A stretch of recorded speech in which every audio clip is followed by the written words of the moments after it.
Income tax return को file करने के बाद जिन पर्सन्स का रिफंड बनता है वो इस इंतजार में रहते हैं कि कब तक हमारा रिफंड आ जाएगा।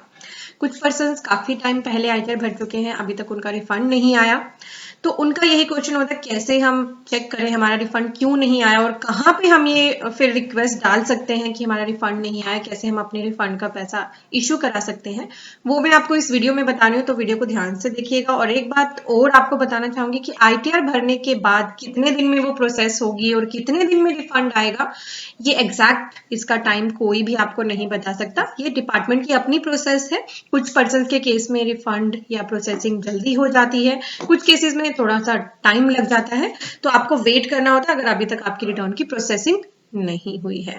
तो आज मैं डिस्कस करूंगी कैसे आपको जानना है आपके रिफंड का स्टेटस। तो रिफंड स्टेटस जानने के लिए गूगल पे अगर आप रिफंड स्टेटस के नाम से सर्च करेंगे तो आपको पहला ही ऑप्शन मिलेगा एक रिफंड स्टेटस एनएसडीएल का। इस पे आपको क्लिक करना है। जैसे आप क्लिक करोगे तो आपके सामने ये वाला पेज ओपन हो जाएगा। यहाँ पे आपको अपना पैन नंबर डालना है, यहाँ से असेसमेंट ईयर चूज करना है जो भी आपका रिलेवेंट असेसमेंट ईयर है। जैसे अभी 20-21 के रिटर्न के लिए 21-22 असेसमेंट ईयर है और फिर कैप्शन एंटर करके प्रोसीड कर देना है। मैं यहाँ पे एक पैन नंबर आपको एंटर करके दिखा रही हूँ। तो जैसे ही देखिए मैंने यहाँ पे पैन नंबर डाला, इस केस में जो रिफंड है वो प्रोसेस हो गया, रेफरेंस नंबर आ गया, यहाँ पे क्रेडिट हो गया ऑलरेडी बैंक अकाउंट में। ठीक है, अकाउंट नंबर यहाँ पे मार्क्ड है और ये कब हुआ है 1 फरवरी 2022 को। कुछ केसेस में जहाँ पे रिफंड नहीं आता तो वहां पे दिखेगा कि अभी कोई भी इस पे एक्शन नहीं लिया गया है। तो बहुत से लोग एक चीज से और परेशान हो जाते हैं। जैसे इस केस में रिफंड स्टेटस दिख रहा है कि रिफंड क्रेडिट हो गया, डेट भी दी है। कुछ पर्सन अपना अब बैंक अकाउंट चेक करेंगे तो हो सकता है उनको इसी डेट में कोई भी एंट्री ना दिखे, तो थोड़ा सा और डेट्स को देख लेना, क्योंकि कई बार यहाँ पे जो डेट लिखी है एग्जैक्ट उसी डेट पे नहीं आता। और यहाँ पे फिर लिखा है अगर आपका रिफंड आपके अकाउंट में क्रेडिट ना हो तो आपको राइट करना है टू CMP स्टेट बैंक ऑफ इंडिया, ये वाला जो एड्रेस दिया है। ठीक है, ये तो राइट करने का है। मैं आपको डायरेक्ट ऑप्शन बताऊंगी कि कैसे आप अपना रिफंड स्टेट रिलेटेड कोई भी क्वेरी ऑनलाइन ही सबमिट कर सकते हैं। हम एक पैन वो भी चेक कर लेते हैं अभी जिस केस में रिफंड नहीं आया है। तो देखिए अब मैंने एक ऐसा पैन नंबर एंटर किया है जिनका अभी तक रिफंड नहीं आया है। तो यहाँ पे आपको इसी तरह का मैसेज मिलेगा अगर आपका रिफंड नहीं आया होगा, no records found, your assessing officer has not send this refund to refund banker, please contact your assessing officer, if this refund has been send by your AO within last week you may wait for a week and again check the status। ठीक है, तो ये इसी तरह के आपको status मिलेंगे refund status check करने पे। अब हम देखते हैं कि अगर आपका रिफंड प्रोसेस हो गया है तब भी आपको नहीं मिला है या कोई भी रिफंड रिलेटेड आपकी क्वेरी है तो उसके लिए ग्रीवियंस आप कैसे डाल सकते हैं। हमारे कोर्सेज की इंफॉर्मेशन के लिए आपको आना है studybuddy.com पे। यहाँ पे आपको हमारे एक्टिव कोर्सेज दिख जाएंगे और मोस्ट इंपॉर्टेंट अनाउंसमेंट ये है कि नया GST लाइव बैच अनाउंस कर दिया हमने। 5 मार्च से क्लासेस स्टार्ट है, 15 फरवरी तक आपको इस पे डिस्काउंट भी ऑफर हो रहा है। तो मेक श्योर अगर आपको GST सीखना है तो इसमें जल्दी से जल्दी एनरोल करें। हमारे और कोर्सेज जैसे इनकम टैक्स 99CE और ऑटोमेशन के कोर्सेज के बारे में डिस्कशन करेंगे वीडियो के एंड में। अब रिफंड स्टेटस देखना तो आपने सीख लिया। अब हम डिस्कस करते हैं रिफंड में क्या क्या आपको प्रॉब्लम्स आती हैं।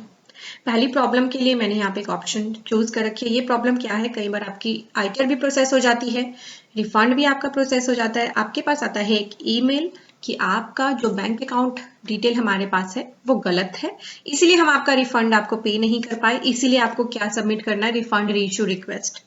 रिफंड रीइश्यू रिक्वेस्ट करना तो बहुत इजी है। सर्विसेज में आके यहाँ रिफंड रीइश्यू पे आपको क्लिक करना है और फिर यहाँ पे क्रिएट रिफंड रीइश्यू रिक्वेस्ट पे क्लिक करना है। बट इससे पहले आपको अपना बैंक अकाउंट ठीक करना पड़ेगा। वो कहाँ पे करोगे, आपका जो यहाँ पे माई प्रोफाइल का ऑप्शन आता है, इसमें आपको बैंक की डिटेल का भी ऑप्शन आता है। मैं आपको दिखा देती हूँ। ये देखिए, ये माई प्रोफाइल पे क्लिक करते ही आपकी पूरी प्रोफाइल आ जाती है। यहाँ पे आपके पास ऑप्शन आती है माई बैंक अकाउंट की, इस पे आपको क्लिक करना है। यहाँ ने आपको अगर आपका रिफंड में बता ही दिया कि आपका बैंक अकाउंट नंबर गलत है तो आप अपना सही बैंक अकाउंट डिटेल ऐड करें। ऐड बैंक अकाउंट पे क्लिक करके IFSC कोड आपसे मांगेगा, बैंक अकाउंट नंबर आपसे मांगेगा, वो आपको यहाँ पे ऐड कर लेना है। उसके बाद आपको सर्विसेज में आके रिफंड रीइश्यू रिक्वेस्ट पे क्लिक करना है और क्रिएट करनी है रिफंड रीइश्यू की रिक्वेस्ट। इस केस में पहले ही हमने रिफंड रीइश्यू की रिक्वेस्ट ऐड कर दी थी, उसका एक्नॉलेजमेंट नंबर भी यहाँ पे दिख रहा है। ठीक है, तो आपको ये रिफंड रीइश्यू रिक्वेस्ट डाल लेनी है अगर आपके बैंक अकाउंट की डिटेल्स गलत थी। ठीक है, ये पहली प्रॉब्लम आपकी सॉल्व हो गई। अगर आपके बैंक अकाउंट की डिटेल गलत थी तो कैसे रिफंड रीइश्यू रिक्वेस्ट डाल सकते हैं आप। अब हम जानेंगे अगर आपका रिफंड किसी भी रीजन से नहीं आ रहा है, ठीक है, आपको लग रहा है कि आपने सब कुछ ठीक कर रखा है, तो आपको सबमिट करना है ग्रेवियंस। हमें ऑप्शन चूज करने हैं सबमिट ग्रेवियंस। अब यहाँ पे आप आएंगे, आपको बहुत सारी ऑप्शंस दिखती हैं। पहली जो ऑप्शन है ई फाइलिंग, इस पे अगर आप क्लिक करते हो, इसमें आपको फिर सिलेक्ट करनी पड़ती है कैटेगरी। नीचे थोड़ा आएंगे तो यहाँ पे आपको मिल जाएगा रिफंड रिलेटेड कैटेगरी। इसमें फर्दर आपको कौन सी कैटेगरी मिलती है, पहली मिलती है how to raise refund reissue request. ये तो मैंने आपको बता ही दिया, यहाँ पे आपको इसको यूज करने की जरूरत ही नहीं है, मैंने आपसे ऑलरेडी डिस्कस कर दिया। देन आता है रिफंड या रिफंड इशू स्टेटस, ये कैसे देखना है ये भी हमने आपको बता दिया। Unable to raise refund reissue request, अगर ऐसा है कि आप रिफंड रीइश्यू की रिक्वेस्ट भी नहीं डाल रहे हैं तो आप यहाँ पे इस ग्रेवियंस के थ्रू आप अपनी ग्रेवियंस डाल सकते हैं। असेसमेंट ईयर आपको केयरफुली चूज करना है, ठीक है, और फाइनेंशियल ईयर यहाँ पे अपने आप आ जाएगा। और फिर ग्रेवियंस डिस्क्रिप्शन डाल के अगर कोई अटैचमेंट डालनी है तो वो भी ऐड करके आप अपनी ग्रेवियंस यहाँ पे डाल सकते हैं। ये था ई फाइलिंग मोड से। अब हम दोबारा आते हैं सबमिट ग्रेवियंस में। अब आपके पास एक ऑप्शन आती है यहाँ पर सीपीसी ITR, इस पे आपको क्लिक करना है। इसमें भी आपको फिर फर्दर कैटेगरी देखनी है, इसमें रिफंड की ऑप्शन आएगी, इस पे क्लिक कर लेना है। अब सब कैटेगरी देखिए, इसमें कितनी सारी रीजन से आप यहाँ पे ग्रेवियंस डाल सकते हैं। पहला है intimation order received but no refund received, यानी इंटीमेशन तो आ गई आपके पास कि रिफंड आपका प्रोसेस हो गया बट रिफंड ही नहीं मिला आपको, तो आप ग्रेवियंस डाल सकते हो। Legal higher verified but refund not received, किसी पर्सन के लीगल हायर के बेस पे आपने रिटर्न भरी, उनका रिफंड नहीं मिला। अदर रिफंड, कोई और के रीजन से रिफंड नहीं मिला। Payment of refund order to the legal heir of deceased, ठीक है। रिफंड डिटरमिन्ड, रिफंड डिटरमाइन तो हो गया या पे तो हो गया बट लेस देन एक्सपेक्टेड, जितना आपने सोचा था उससे कम। बहुत से लोगों की होती है ये क्वेरी ना, तो यहाँ आप डाल सकते हैं ग्रेवियंस। रिफंड फेल्ड, फेल हो गया आपका रिफंड ECS मोड से, या account could not gate credited, तो भी आप ग्रेवियंस डाल सकते हैं। ग्रेवियंस डाल दोगे तो कुछ ना कुछ रिप्लाई, कुछ ना कुछ एक्शन फर्दर जरूर होगा। Refund determined but not received, refund determine कर लिया। बहुत से केसेस होते हैं ऐसे कि रिफंड की तो आपके पास मेल आ गई बट आया ही नहीं आपको। Refund issue reissue request raised, आपने रिफंड रीइश्यू की भी रिक्वेस्ट डाल दी बट फिर भी रिफंड नहीं आया। या फिर tin NSDL status, refund status misleading, यानी जो अभी मैंने सबसे पहले आपको बताया था ना रिफंड स्टेटस चेक करना, वहां पे कुछ इंफॉर्मेशन मिसलीडिंग आ रही है। तो इन सभी में से जो भी ऑप्शन आपके लिए करेक्ट है, मान लीजिए ये ऑप्शन आपके लिए करेक्ट है, आपको इसको चूज करके कंटिन्यू करना है। Assessment year, financial year, grievance की डिस्क्रिप्शन, कोई अटैचमेंट अगर आप देना चाहते हैं वो दे सकते हैं और सबमिट कर देना है आपको ग्रेवियंस। उससे आपके पास एक्नॉलेजमेंट आ जाती है, जैसे कि मैंने अभी आपको इस केस में दिखाया था ना, यहाँ पे ऑलरेडी रिफंड रीइश्यू की हमने जैसे रिक्वेस्ट डाली हुई थी, तो देखिए एक्नॉलेजमेंट आ रही थी। ऐसे ही आपको ग्रेवियंस की भी एक्नॉलेजमेंट दिखाई देने लगेगी। देन फिर से चलते हैं हम सबमिट ग्रेवियंस में।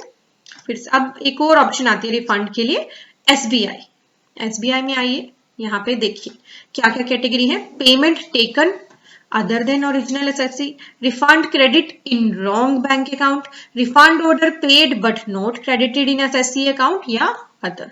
और फिर सब कैटेगरी भी आ जाए। SBI वाली ऑप्शन जो मैं आपको दिखा रही हूँ ना, वो ऐसे केसेस में ज्यादा काम आती है, जैसे कि यहाँ पे आपको एक अकाउंट नंबर दिख रहा है मास्क, जिसमें रिफंड गया है, जिसके 4 लास्ट डिजिट्स आपको दिख रहे हैं।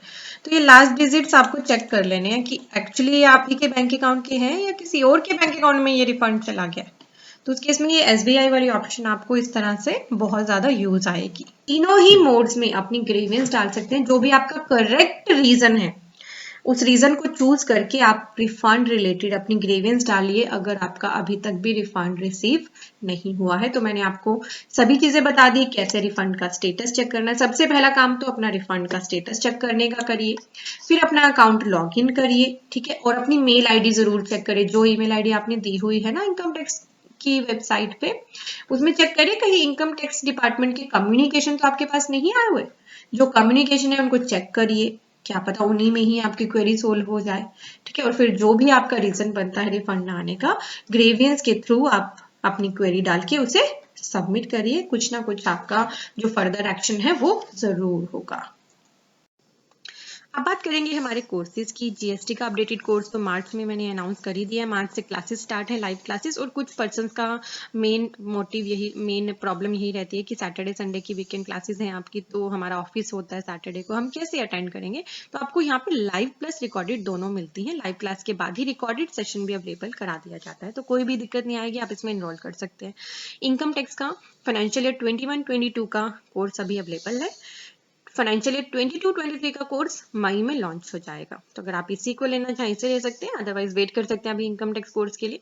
और 9-9C की डेट 28 फरवरी है 2021 फाइनेंशियल ईयर की, उसमें दिक्कतें आती हैं, तो आप 9-9C का ये सेशन ले सकते हैं। सिर्फ 3 घंटे का सेशन है, आपके सारे डाउट क्लियर हो जाएंगे। बहुत सारी बैलेंस शीट्स पे काम करते हो, तो अपना टाइम बचाने के लिए हमारा ऑटोमेशन का कोर्स लेना बिल्कुल मत भूलेगा। अभी के लिंक हमने वीडियो के डिस्क्रिप्शन में दे रखे हैं, या फिर आप studybuddy.com पे आइए, विजिट करिए, कोर्सेज में आइए, आपको सारे कोर्सेज मिल जाएंगे। आप वेबसाइट को स्क्रॉल डाउन करते हैं पेज को, वेबसाइट पे आने पे तब भी आपको कोर्सेज मिल जाएंगे। Thank you for watching, bye bye.